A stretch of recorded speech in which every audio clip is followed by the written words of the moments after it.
Editing is all Mac-based now. I mean, you know, there are programs out there on the PC, but whether you're using Avid or using Final Cut Pro, you're working on a Macintosh. Using a Mac is a little different than using a PC. It's not so much operating a computer as it is sort of tricking it, fooling it into doing what it is you really want it to do. You kind of have to sneak up on a Mac. I don't feel like I'm operating the Mac so much as I'm just there sharing the Mac experience.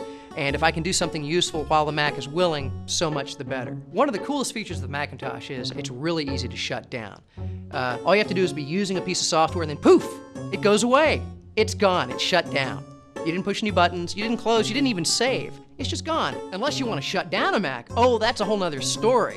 I mean, you try to close a program and it locks up, and then you do that funny, what is it, the cloverleaf period thing? These unnatural and ultimately useless interrupt keys. Then nothing moves. Then you push the power button and it won't turn off. You go around and unplug it, and you better hope you're not on a laptop, because then you gotta find the damn battery and try to pull that out, or the thing will never shut down. So I put my CD in the CD-ROM tray, and I'm copying media off that CD, dragging it onto my desktop, dragging it onto my desktop, dragging it onto my desktop. I eject it, and where did my files go? It's the only operating system I know of where click and drag does not mean you actually copy or move anything. No, you're just making shortcuts on your desktop. So I've got my next CD, and I slam it into the CD-ROM tray, and lo and behold, it starts playing all by itself. I'm looking for a way to turn it off. Finally, out of desperation, I click and drag the CD into the garbage can. The system locks up.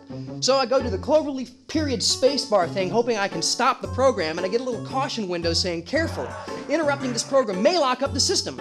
I try to click OK, but the system's already locked up! I like the handle here. That's so you can attach a chain and use it as a boat anchor! The Mac is practicing some kind of bizarre psychological warfare on me because I'm working late at night. Out of the corner of my eye, I keep seeing this thing, jumping up and down. The update manager is bouncing at the bottom of the screen like a Jack Russell fucking terrier. So I'm looking around in the list of the files, trying to find the executable it wants me to update.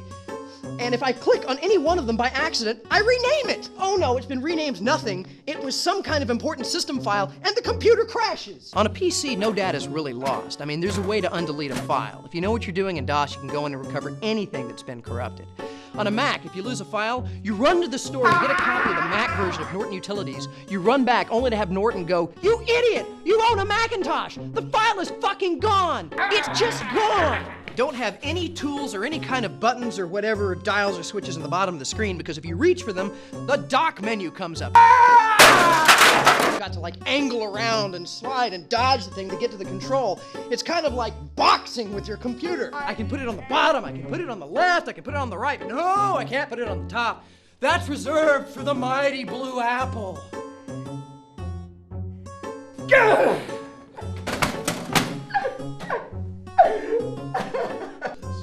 My name is Hunter Kressel, I'm an editor, and I cut together everything you saw tonight on a Macintosh.